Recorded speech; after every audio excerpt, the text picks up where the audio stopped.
사랑하는 영락교회 지체들에게 주 안에서 평화 인사를 전합니다. 오늘은 2023년 1월 27일 금요일입니다.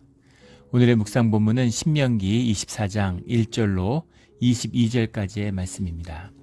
오늘 본문 말씀 24장 1절부터의 말씀은 이렇게 시작합니다. 사람이 아내를 맞이하여 데려온 후에 그에게 수치되는 일이 있음을 발견하고 그를 기뻐하지 아니하면 이혼 증서를 써서 그의 손에 주고 그를 자기 집에서 내보낼 것이요. 24장 1절부터 4절까지의 말씀은 이혼과 재혼에 관한 규례죠. 또 이 말씀은 아주 유명한 말씀입니다. 사람이 아내를 맞이했는데 그에게 수치되는 일이 있음을 발견하고 이혼 증서를 써준다. 수치되는 일이라는 게 이제 에르바트라는 말은 이제 벌거벗었다 이런 얘기입니다. 수치되는 일 이렇게 번역을 했는데 도대체 수치되는 일이 뭘까? 부끄러운 일이겠죠. 우리가 벌거벗음이라는 건 흔히 부끄러움의 이제 상징이잖아요. 부끄럽다. 뭐가 부끄러운 일일까에 대한 논란이 많은 것입니다. 그 중에 하나는 부인이 간음했을 경우다 이렇게 보는 견해예요. 그런데 우리 무슨 율법에 대해서 이제 많이 나눠서 알고 있지만 간음을 하면 이혼을 하는 게 아니라 돌로 쳐서 죽이죠. 그래서 그건 있을 수가 없는 얘기입니다. 간음은 음란에 관한 죄이기 때문에 이것은 굉장히 이제 무거운 죄죠. 그래서 간음했다고 이혼 증서를 써줘라? 그거 좀 이상합니다. 그래서 어떤 사람들은 불임 때문이었을 것이다. 애를 못 낳는 거 아니었겠느냐. 뭐 상식적인 가정이죠. 또는 뭔가 알 수 없는 병에 걸렸기 때문이다 라는 거죠. 분명한 것은 뭔가 이유가 있다는 겁니다. 둘이 동의하는. 그래서 이혼 증서를 써주는데 그것이 정확히 무슨 일인가에 대한 명확한 규정이 없는 것이죠. 그래서 남자들이 뭐 틈을 잡던 또는 마음에 들지 않던 어떤 이유가 들어서든 이유를 들어서 부인과 이혼하려고 하는 이제 그런 게 된다는 거죠. 간통죄라는 게 있었죠. 우리나라에 간통죄가 있고 이혼을 굉장히 어렵게 만들고 지금도 이혼이 굉장히 어렵다고 들었습니다. 법률적으로 한쪽이 동의하지 않으면 절대 이혼할 수 없도록 그렇게 만들었대요. 근데 그렇게 만들어진 이후 지금 간통죄가 사라졌죠. 예전에 간통죄라는 것은 이제 여성을 보호하기 위한 남자들이 바람을 피니까 그 남자들이 바람을 피지 못하게 하고 또 만약에 바람이 나서 이혼을 하게 될 때에는 남자를 이제 형법으로 묶어서 이혼할 때 조건을 여성에게 유리하게 하려는 그런 배려가 들어 있었다고 하죠. 항상 뭐 역사적으로 가부장 사회에서 늘 여성이 약자가 되니까. 그리고 남자들이 자꾸 바람나서 쉽게 이혼을 하려고 그러니까 이혼을 하는 것이 부인이 동의하지 않으면 어렵게 만들어 놓은 거죠. 그렇게 되니까 이혼하기를 어렵게 만드는 것인데 이혼 증서를 써서 어쨌든 이혼할 수 있다라는 것을 법적으로 밝힌 것 때문에 이혼이 빈번하게 일어나게 되었다는 겁니다. 이게 결과인 것이죠. 2절에 보면 그 여자는 그의 집에 나가서 다른 사람의 아내가 되려니와 그 둘째 남편도 그를 미워하여 이혼 증서를 써서 그의 손에 주고 그를 자기 집에서 내보냈거나 또는 그를 아내로 맞이한 둘째 남편이 죽었다 하자. 그래서 이혼을 하고 재혼을 하고 이제 다시 살았는데 다시 헤어졌을 거구나. 그렇게 혼자가 되었을 때 4절에 그 여자는 이미 몸을 더럽혔은즉 그를 내보낸 전 남편이 그를 다시 아내로 맞이하지 말지니 이렇게 되어 있습니다. 그 일은 여호와 앞에 가증한 것이라. 그래서 이것이 왜 그렇게 주님 앞에 가증한 일이 되었을까? 이미 몸을 더럽혔은즉 이제 이 해석이 문제예요. 해석을 이렇게 해서 몸을 더럽혔은즉 이렇게 해서 마치 여성의 육신에 대한 무슨 순결의 문제인 것처럼 이렇게 보이는 느낌을 줬습니다. 근데 더럽혔다라는 뜻은 이제 타마흐라는 말이 이제 뭐 영어로 하면 defile, 뭐 unclean 이런 이야기인데 이런 종교적인 의미가 있죠. 부정하다는 것입니다. 그러니까 주님이 가증히 여기시겠죠. 그렇다면 도대체 재혼하는 것이 가증한 것이냐? 네, 그렇지 않죠. 벌써 둘째 남편과 재혼을 했고 또 고엘이라는 제도가 있잖아요. 형제가 있는데 그 당시에 남편이 죽으면 여성들은 먹고 살 길이 없습니다. 요즘 사회가 아니죠. 먹고 살 길이 전혀 없어요. 종이 되지 않는 이상 무슨 품삯으로 살아갈 수 있는 그런 사회가 아닙니다. 그래서 고엘이라는 제도를 통해서 또 그 땅을 분기수로 준 것을 지켜나갈 자손을 위해서 재혼을 오히려 독려하고 있죠. 그런데 재혼했다는 걸 문제 삼는 것은 아니겠죠. 그렇다면 몸이 더럽혔다는 건 무슨 말일까? 형제들하고도 계속 결혼을 하는데 이게 무슨 말일까라는 거죠. 그 말의 의미, 그 말의 의미를 정확히 이해하기는 뭐 쉽지 않을 수도 있습니다. 그러나 분명한 것은 무슨 재혼했다고 해서 한 번 결혼하면 여자가 뭐 정조를 지켜야지 이런 우리의 전통적인 개념하고는 다르다는 것입니다. 그래서 뭐 몸을 더럽혔다 이런 식의 해석은 몸이라는 말이 본문에 없어요. 그렇다면 무엇이 정결예법을 위반하는 것인가, 무엇이 주님의 눈밖에 난 것인가 라는 것이 초점이 되겠죠.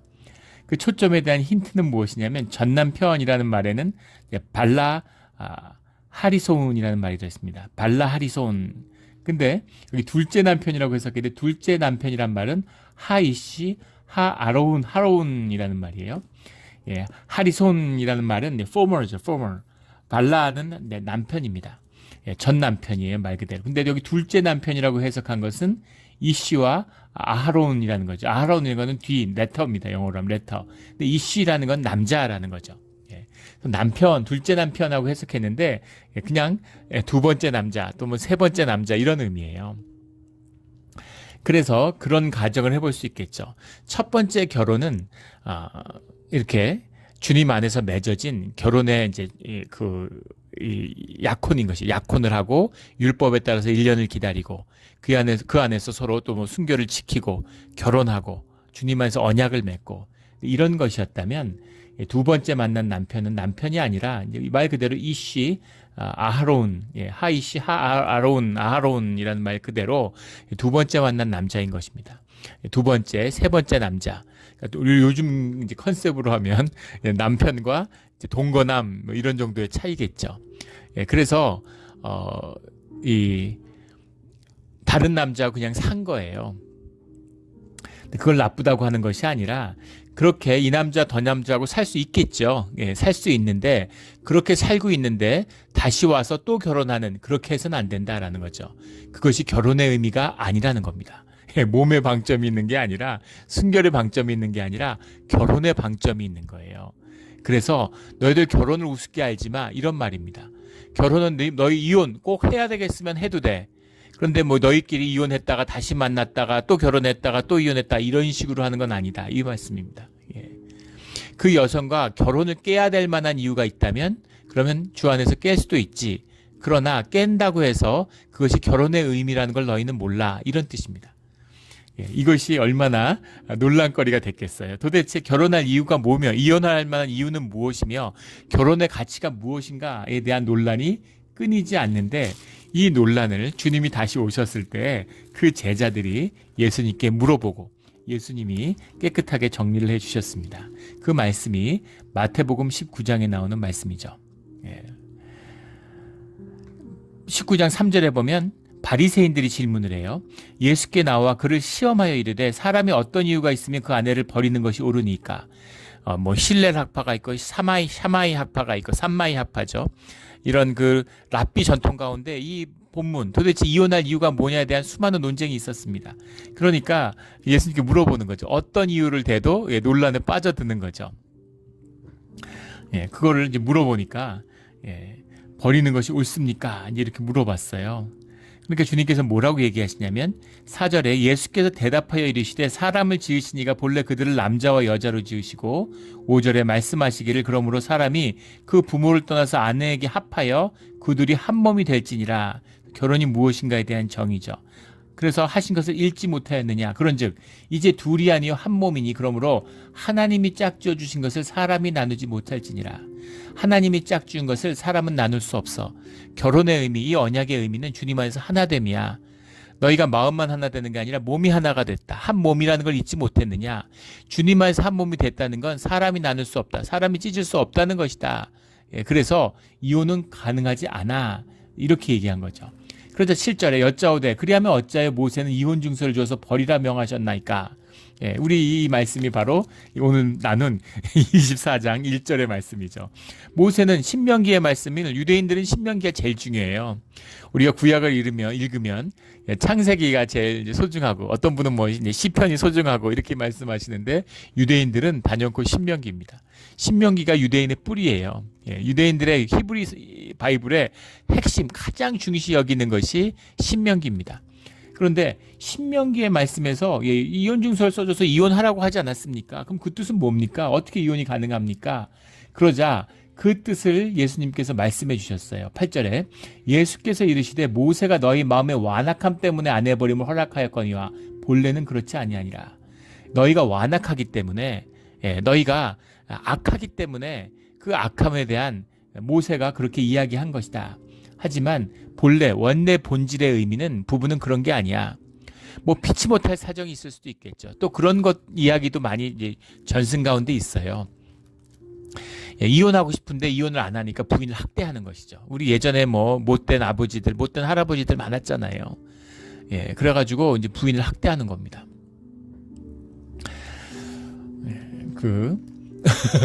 예전에 저희 할아버지의 여동생이죠. 이제 왕고모죠. 결혼을 해서 이제 애를 낳고 잘 사셨는데 그 왕고모부가 이제 바람이 났어요. 예전엔 그런 분들이 많았잖아요. 그래서 시골에서 떠나서 서울에 가서 이제 결혼을 해서 사는 겁니다.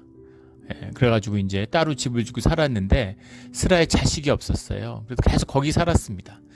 그러다가 이제 부인이 죽었어요. 예, 그러니까 혼자 되니까 이제 혼자 살 수가 없으니까 다시 돌아왔죠. 본가로. 예, 근데 그걸 이제 고모가 받아들였습니다.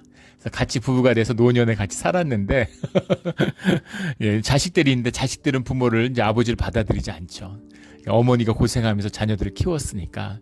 그러니까 완전히 그 아버지는 뭐 아무 권위가 없는 거예요. 그래서 완전히 이제 고모를 예, 이렇게 떠받들고 살았어요. 완전히 그 복수혈전, 예, 고모 눈치 보고, 예, 고모 어디 외출하면 가방 들고 옆에서 딱 비서처럼 따라다니고, 예. 그걸 보면서 야 저렇게 삶이 이렇게 안쓰러울 수가 있을까? 젊은 날에 한 거에 대한 대가를 치르면서 예, 부인을 잘 섬기면서 살았습니다. 옛날에 그런 거 많았죠. 예, 남 부인을 학대하는 거예요. 예, 이혼을 하면은 재혼을 할 수 있는데. 이혼을 안 된다고 하니까 이혼을 안 해주면서 자기는 바람피고 간음이잖아요. 돌로 쳐 죽여야 되는데 이제 뭐 몰래 하는 거겠죠. 아니면 이제 간음을 하기 위해서 부인을 학대해서 내쫓으려고 뭐 이렇게 한다든가. 이런 것들을 막기 위해서 그렇게 할 거면 부부가 내용적인 게 깨졌는데 형식적으로 같이 살면 뭐하냐 이런 완악함이죠. 예, 그래서 그걸 허락한 것인데 결혼의 의미를 너희는 몰라. 주님이 말씀해 주신 거죠. 이 말씀을 누가 할 수 있겠습니까? 모세의 율법의 말씀이에요. 신명기의 말씀이에요. 예수님이 야, 그 뜻은 그런 게 아니야. 그 원뜻은 이거야 라고 말씀해 주신 거예요. 예, 주님만이 이 땅에 오신 주님, 그리스도만이 하실 수 있는 말씀이죠. 그리고 주님의 말씀이니까 당연히 이 말씀이 정답입니다. 이 말씀을 정확히 정리해 주셨어요. 9절에 내가 너희에게 말하노니 하고 정의해 주신 거죠. 누구든지 음행한 이후 왜 아내를 버리고 다른 데 장가드는 자는 간음합니다. 예, 부인이 음행했는데 그거 이유가 아니라면 아내를 버리고, 그거는 언약을 깬 거잖아요. 언약을 깬 게 아니라면 네가 언약 깨면 안 돼. 그거 의외에 다른 이유로 만약에 네가 장가 갔다면 그거는 간음합니다. 용서받을 수 없는 죄다. 이런 말이죠. 예. 예, 그래서 주님이 이 뜻을 정해 주셨어요. 예. 제가 이 결혼의 묶임이라는 건 깊은 것이죠. 뭐 이 깊은 얘기를 어떻게 다 나눌 수 있겠습니까? 예전에 이제 그 이혼했던 분이 이제 그 교회 권사님인데 그런 말씀을 하세요. 예, 자식이 있는데 이혼을 한 거죠. 예, 자식이 있으면은 평생 남이 될 수 없더라 이런 얘기를 하시더라고요. 근데 그게 어떤 느낌인지 알 것 같았습니다. 예, 제가 첫 아이가 태어나던 순간을 평생 잊지 못하는데 첫 아이가 태어났을 때 뭐라 말할 수 없는 마음에 감흥이 있더라고요. 근데 그 아이가 옆에서 이렇게 갓난 아기가 이렇게 누워있고 엄마가 이렇게 막 씩씩 앓고 있는 거죠. 예. 20몇 시간 진통을 해서 낳았습니다. 첫애 낳을 때 참 힘들었는데, 그리고 나서 이렇게 막 힘들어서 숨을 몰아쉬면서 이제 자고 있는 거죠. 이렇게 고통스러워 하면서. 근데 그 모습을 보는데, 이제 영원히 남이 될 수 없겠구나. 예, 이제 진짜 하나가 됐구나. 한 가족이구나. 하나로 묶였구나. 이런 느낌을 얻었어요. 그런 것이죠. 그런 것입니다. 남이 될 수 없는, 너희가 이혼 증서 썼다고 남 된 것 같아? 야, 그런 게 아니야. 너희가 결혼이 뭔지 몰라서 그래. 그래서 결혼은 함부로 하면 안 되죠. 주님 안에서의 언약입니다. 주님 안에서의 언약이에요. 그래서 이것은 헤어질 수 없는 것이다 라는 의미가 들어있는 것이죠. 그렇기 때문에 너희가 헤어지고 다시 만나는 이것이 주님의 일이다, 이런 겁니다. 가톨릭에서는 혼배 성사라고 그러죠. 7대 성사라고 그래서 결혼이 중요한 예배입니다. 우리 성당에서 하는 결혼식 가본 분들 계실 거예요. 성당 가서 결혼식 하면 힘들죠. 몇 시간씩 해요. 신부가 계속 서 있다가 일어나 너무 힘들기 때문에 의자를 이렇게 갖다 놓죠. 신부 앉으라고. 옷을 입고 머리 관을 쓰고 서 있으니까 너무 힘드니까 이렇게 티아라 같은 게 무겁잖아요. 서 있으면 힘드니까 이제 의자에 앉혀놓고 하기도 하고 그러죠. 예배를 합니다. 예배의 무거움이에요. 결혼의 의식의 무거움을 깨닫게 하는 겁니다. 이 무거움을 결코 잃지 않는 우리 모두가 되기를 주의 이름으로 축원합니다. 24장 5절부터에서는 이제 여러 가지 규정들을 말씀하고 있어요. 5절을 보면 사람이 새로이 아내를 맞이하였으면 군대를 보내지 말지니라. 직무도 맡기지 말고 그는 1년 동안 한가하게 집에 있으면서 그가 맞이한 아내를 즐겁게 할지니라. 결혼을 했으면 아내를 섬기는 일에 열심히 해야 된다. 이렇게 말씀하고 있습니다. 또 6절에 보면 맷돌이나 그 윗짝을 전단 잡지 말지라. 오늘 그 24장에 나오는 말씀에 보면 주님의 그 약한 자, 가난한 자, 과부와 고아, 또 이 타 지역에서 계기된 자들, 그런 이민자들을 불쌍히 여기시는 주님의 마음을 만날 수 있죠. 맷돌이나 윗짝을 전당, 그걸로 먹고 살아야 되는데 그거를 그 전당 잡으면 그것은 생명을 전당 잡음이니라. 그런 건 절대 전당 잡으면 안 돼. 형제에게 이자는 취할 수 없지만 전당물, 돈을 갚기 위한 전당물은 취할 수 있었습니다. 그러나 전당물을 취한다고 해서 네가 원하는 대로 취해서는 안 된다. 이런 말씀인 거죠. 7절에는 이스라엘 자손 중 한 사람을 유인하여 종으로 삼거나 판 것이 발견되면 그 유인한 자를 죽일지니 이스라엘이 될 수 없고 절대 용납될 수 없는 일이다 라는 거죠. 절대 용납될 수 없는 일. 납치하거나 또는 유인해서 종을 삼는 일, 이런 일은 용서받을 수 없는 일입니다.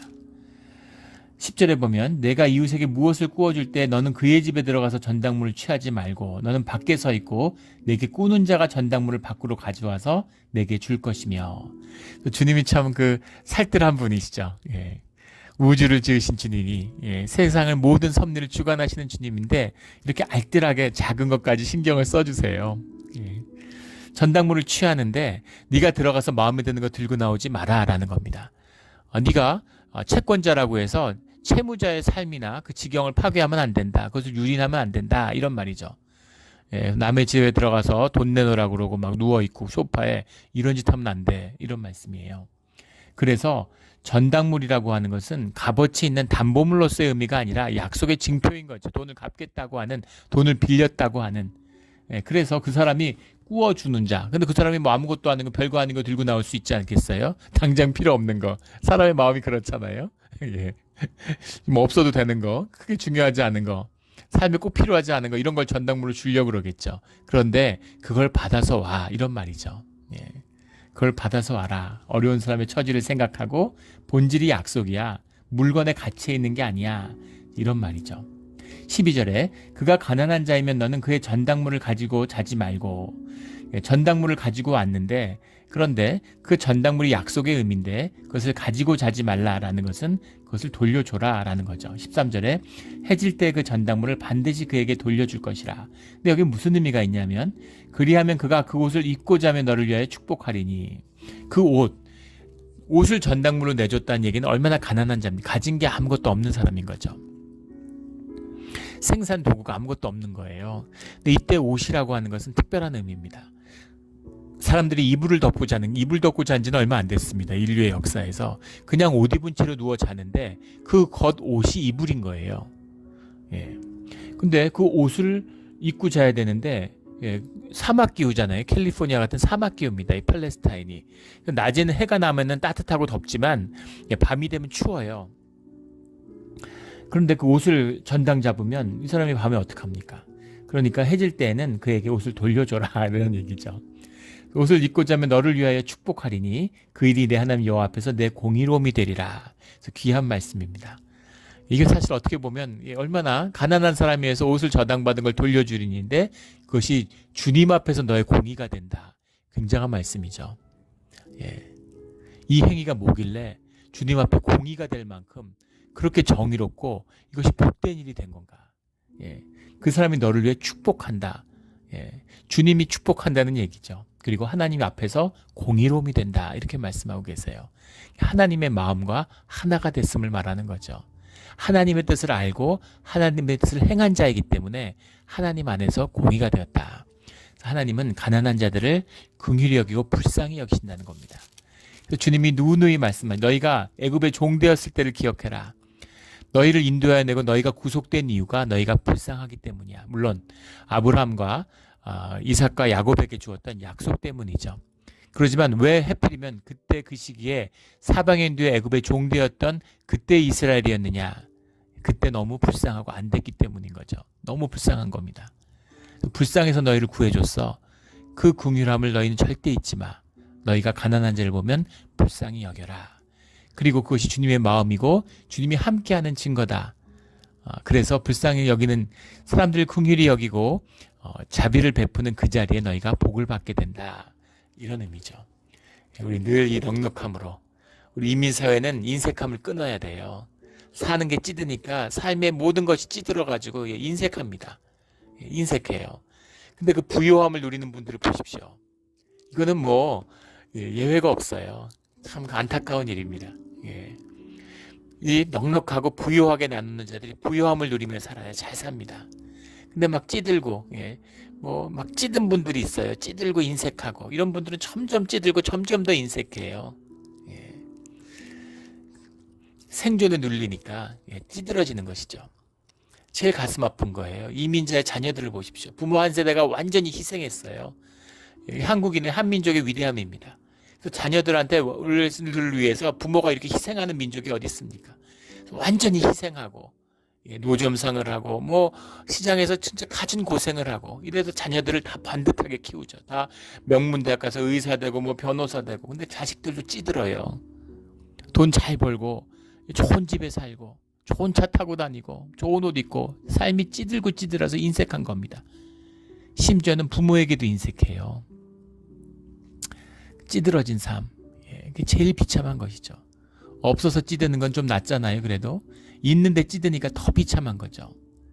이것을 끊는 비밀, 이것을 끊어버리고 부요함과 범사의 복을 누리는 비밀, 이 비밀이 이 자비와 은혜와 긍휼에 있다라고 주님이 말씀하시는 거죠. 이 비밀을 깨달아 늘 자비와 긍휼 가운데 부요함을 누리는 우리 모두가 되기를 주의 이름으로 축원합니다. 16절에 아버지는 그 자식들로 말미암아 죽임을 당하지 않을 것이요 자식들은 그 아버지로 말미암아 죽임을 당하지 않을 것이니 각 사람은 자기 죄로 말미암아 죽임을 당할 것이니라. 정말 이상한 말씀이시지만 참 진리의 말씀이죠. 이 말씀은 어떻게 보면 앞에 나왔던 신명기의 말씀들이나 뭐 레위기의 말씀들하고 충돌하는 것처럼 보입니다. 공동체를 강조하고 가족을 강조하죠.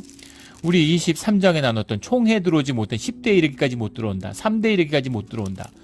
그 부모 때문에 자식들이 3대 10대까지 못 들어오는데 이게 무슨 말입니까? 자칫하면 오해하기 딱 좋죠. 우리가 23장을 나눌 때 나누었죠. 총회 들어온다는 의미가 죄값을 묻는다는 의미가 아니라는 거라고. 주님 앞에 구별되는, 주님 앞에서 구별된 그 성결에 대한 말씀이다라는 걸 나눴습니다. 근데 개인에게 벌을 주는 죄에 대한 말씀은 다르다는 거예요. 그것은 삶에 대한 책임과 삶에 대한 몫이 있다는 겁니다. 이것이 기독교 윤리의 시작이에요. 개인의 책임이 있어야 개인의 윤리가 생기는 거죠. 그래서 너의 몫이 있다는 겁니다. 원자적인 단위고 인디비주얼리즘, 개인이 삶의 단위라는 뜻이 아닙니다. 영이 있고 공동체가 삶의 단위예요. 가족이 삶의 단위입니다. 그러나 그것과 거기에 대한 벌을 줘야 되는 죄에 대한 대가는 다르다는 거죠. 그것은 그 사람에게, 그 책임에게 묻는다는 겁니다. 그래서 부모의 책임이 있다 해서 자식에게 묻지 않는다.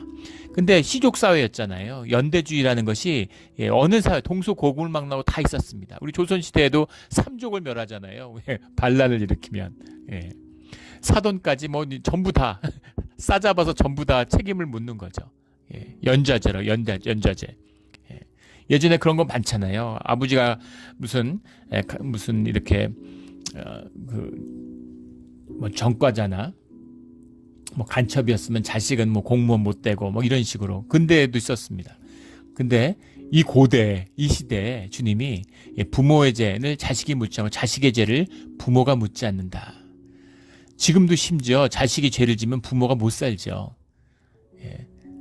자식이 감옥 가면 부모가 그 동네에 못 살아요. 시골 같은 데서. 예. 사람들이 뭐라 그러고 막 괴롭히고 막 얼굴을 들고 못 살고 괴롭히니까 못 사는 겁니다. 예. 그런데 그렇게 하지 말라는 것이죠. 그 사람의 몫에 죄가 있다는 겁니다. 그래서 분명한 뜻. 주님은 공의의 하나님이시구나. 하나님이 아니면 이 시대에 누가 이런 얘기를 할 수 있겠습니까? 이거는 완전히 상식과 사람들의 통념을 거스르는 거예요. 근데 이것이 진리의 말씀인 것이죠. 그 진리의 말씀. 이 말씀을 받아서 늘 진리를 살아가는 우리 모두가 되기를 주의 이름으로 축원합니다. 그 17절에 보면 객이나 고아와 과부의 옷을 전당 잡지 말아라. 그 말씀이 반복해서 나옵니다. 나그네와 고아와 과부를 위하여 남겨두라. 19절에 20절에 객과 고아와 과부를 위하여 남겨두며 21절에도 객과 고아와 과부를 위하여 남겨두라. 고아 부모가 없으니까 참 외롭고 힘이 없는 남편이 없으니까 또 그 과부가 얼마나 힘들어요. 객이라는 건 우리 같은 이민자죠.